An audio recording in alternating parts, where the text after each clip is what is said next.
From humbling Twitch's biggest star without a single insult, to comparing an arrogant YouTuber to Big Chungus. In a world where clout makes people think they're the main character, PewDiePie's the one who brings them crashing back to reality. And these are the times PewDiePie humbled arrogant influencers. At first glance, Alinity was just another rising Twitch star, but she wasn't like most streamers. Before drama and apology videos were a daily thing, Alinity was already giving the internet a masterclass in controversy. So it didn't take long for Alinity to get noticed for all the wrong reasons. From tossing her cat over her shoulder during a livestream like it was nothing,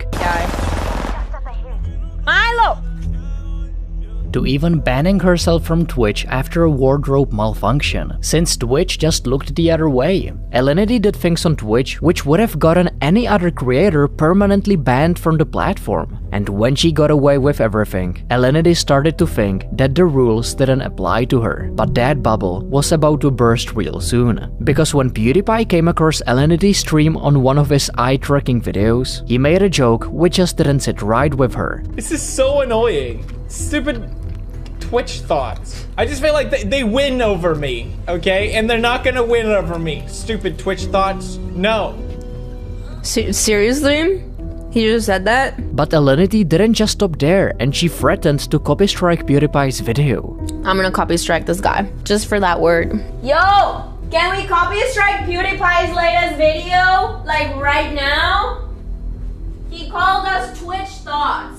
And that's when things got really shady, because Alinity wasn't just bluffing when she threatened to copy strike PewDiePie. Behind the scenes, she was actually working with a company called Collab DRM, an agency that was filing copyright claims on videos that even mentioned Alinity, even if those videos were 100% protected under fair use. It didn't matter if it was a reaction, commentary, or a meme. If Alinity didn't like it, Collab DRM would take it down. And the worst part is that Alinity didn't even try to hide it. Instead, she bragged about it on stream. It's a company that's called Collab, and they sent me $700 last month from copy strike hitting people. Creators like Alinity had found a way to game the system, and if she could remove PewDiePie's content, small YouTubers didn't stand a chance. However, PewDiePie didn't stay silent for long, and when he finally spoke up, he started by saying that his comment was meant as a joke, but even he admitted it might have crossed the line.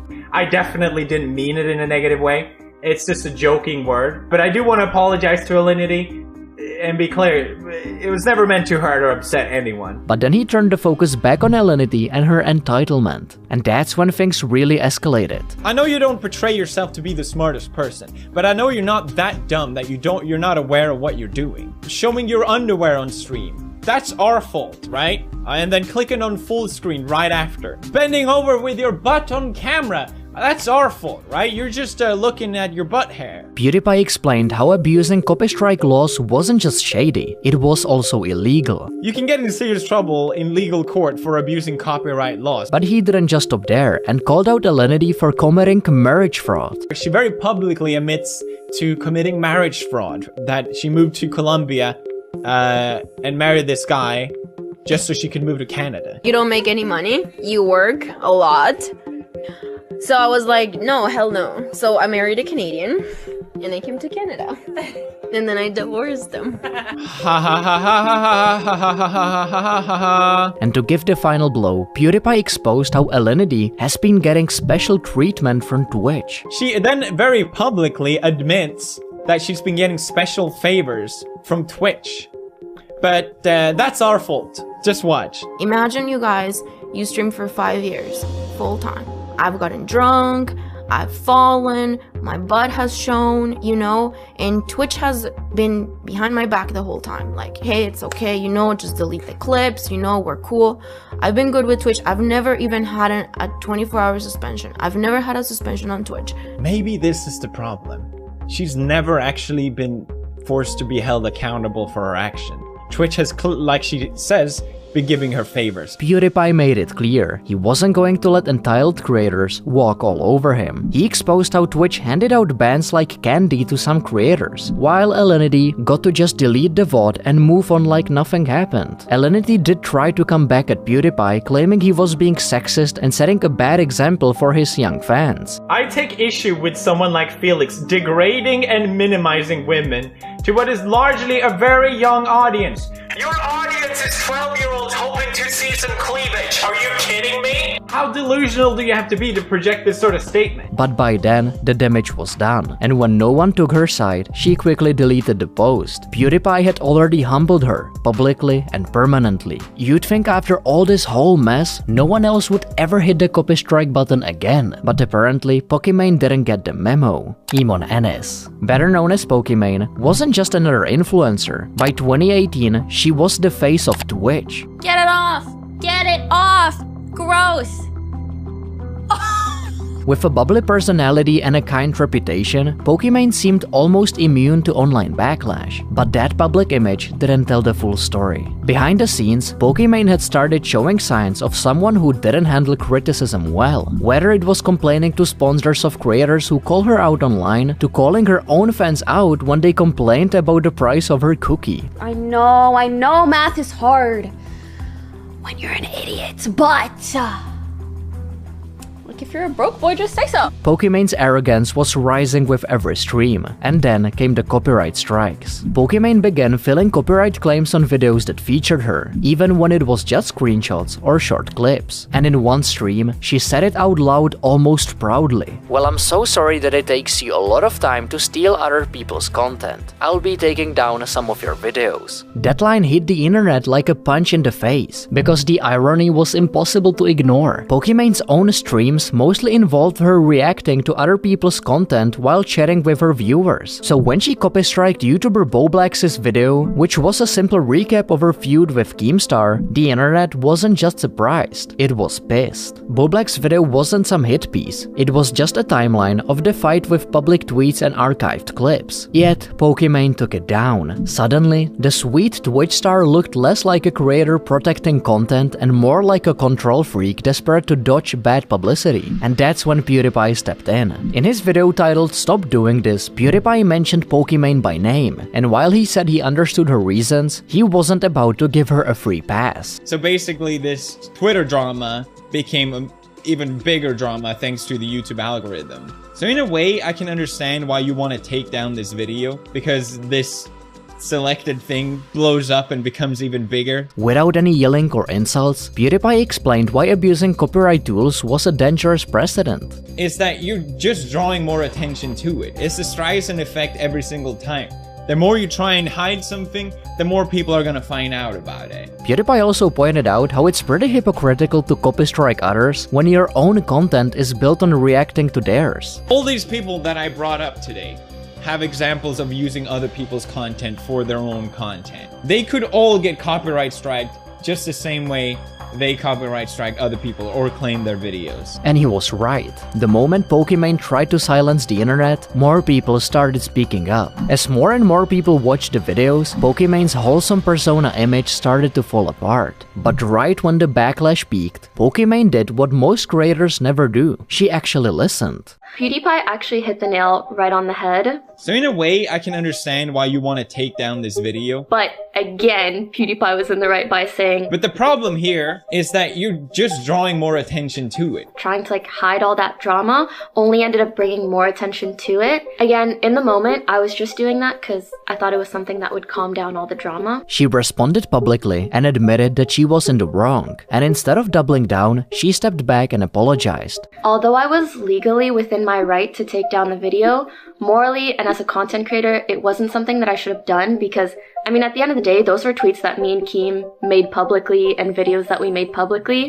So I totally apologize for that. And for once, the internet actually respected that. PewDiePie didn't cancel her. He corrected her with humor, clarity, the message across without turning it into an attack. And in the process, he held one of the biggest streamers accountable without turning it into war. While PewDiePie humbled Pokimane without making it personal, the next influencer wasn't so lucky. Lily Sign was one of the defining voices of of early YouTube. From her viral skits as Superwoman to hosting her own late-night show, she broke barriers as one of the first South Asian women to dominate the platform. She was funny, relatable, and proved that hustle and heart could take you from your bedroom to billboards. But somewhere along the way, the hustle turned into entitlement. And when Forbes dropped their 2018 list of top 8 YouTubers with 0 women on it, Lily wasn't just disappointed, she was furious. Lily tweeted that 2 years ago it was almost even between male and female. Last year it was just me. And this year there are no females at all. I'm concerned the digital space is going to repeat the mistake of ancient industries. The tweet blew up. While some praised Lily for voicing her opinion, others pushed back and pointed out that the Forbes list was based purely on revenue, not popularity or representation. But Lily doubled down and went on Twitter again. Remind me why you are mad again. I'm not playing the gender card. I'm literally stating facts. Let's do better. I'm not your enemy. While some saw it as a powerful stand, PewDiePie and many others thought it sounded more like virtue signaling. Because let's be honest, Lily Sign wasn't exactly struggling. She had millions of subscribers, global brand deals, a book deal, and even her own late-night show. But instead of adapting her content or taking feedback, she chose to blame the system. And that didn't sit well with PewDiePie. So in his usual joking fashion, PewDiePie called Lily out and gave her tips on how to earn more revenue. This is a crazy idea, but maybe you should plan a campaign or something like that to increase your revenue.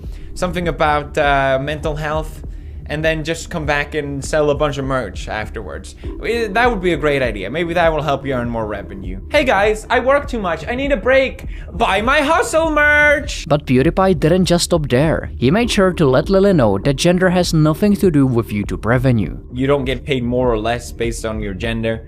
AdSense pays the same way. If people want to subscribe to you, they generally do it because they enjoy your videos, not because of your gender. That's just ridiculous. And then came the line that shut it all down. But if you start complaining about this, you literally just sound like a crybaby and an idiot, which you are, Lily Sings. Just in case you weren't sure. Some people said PewDiePie went too far, but he was just making a point. If the content's mid, no amount of activism can cover it up. If people aren't watching, it's not always sexism. Sometimes the videos are just bad. Lily later tried to cool the situation and tried to reach out to Pewd for a conversation, but PewDiePie couldn't care less. He just wasn't interested and never responded. Instead, he let his video do the talking. Because when Lily Sign was getting roasted for her awkward acting in the movie Fahrenheit 451, PewDiePie just couldn't sit back and watch. Big Chungus has gotten so popular that they got a live action confirmed with it, and it's played by Lily Sings. Oh yes! Finally, a real actor playing a really important role. I'm so proud of this community. At the end of the day, PewDiePie never held back when calling people out, because his fans knew he only spoke up when someone really crossed the line. And when that happens, you don't just lose the fight, you lose the internet. After roasting Lily Sign mercilessly, PewDiePie's next clash wasn't with a washed-up YouTuber. It was with a creator who was at his prime and pushed things way too far. Cause this was KSI, a UK YouTube titan who boxed, rapped, vlogged, and turned every controversy into currency. KSI knew exactly how to stay in the spotlight, especially when his fight with Logan Paul became a chaotic spectacle that took over all of YouTube. It was loud and messy, exactly what KSI wanted, but PewDiePie wasn't buying it. To him, this wasn't a clash of titans, it was two clout chasers rehearsing a script. And when KSI made the crowd chant profanity about Logan's ex on stage, that's when Pewd decided it was time to speak up.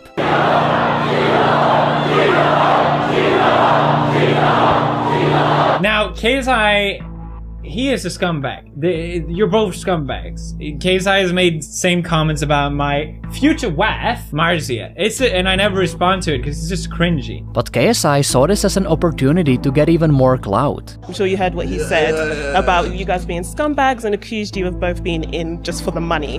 What do you think about that? Is that true? Well, I mean, he has no ground to talk at all. He is probably... No, he is the person that ruined a lot of people's lives on YouTube with his comments and his whole anti-Semitism. I can't even say the word. But yeah. So, he didn't help with that. But, you know, each to their own. Each to their own. He started pulling up PewDiePie's old controversies, trying to turn old drama into fresh headlines, just to keep the spotlight on himself. However, once PewDiePie realized what KSI was doing, he stopped responding. So now KSI didn't look like a rival, he looked like someone chasing headlines in a moment that had already moved on. Still, the beef didn't stop there, because KSI just couldn't let it go. Because when KSI saw PewDiePie joke about his forehead, he tried to fire things up again by bringing up old PewDiePie versus T-Series feud, like that still mattered. No matter what he did, PewDiePie still wouldn't bite, and sometimes the best way to humble someone who's chasing a reaction is to give them nothing at all. PewDiePie had just shown that silence could humble louder voices, but his next feud wasn't about noise, it was about accountability. Trisha Paytas was one of the most unpredictable creators on YouTube. Every week she was creating something different, from a video of her crying on the kitchen floor to calling dogs human. Half the time, you couldn't tell if her content was real or just a performance. However, things took a weird turn in 2017 when Nicocado Avocado posted a heartfelt piano cover of her song Warrior. Trisha praised it and promised to collaborate if he ever came to LA. But when Nicocado flew all the way from Colombia to Los Angeles just to meet her, Trisha ended up ghosting him. And when Nicocado finally spoke out about what happened, Trisha denied everything, pretending she barely even knew him.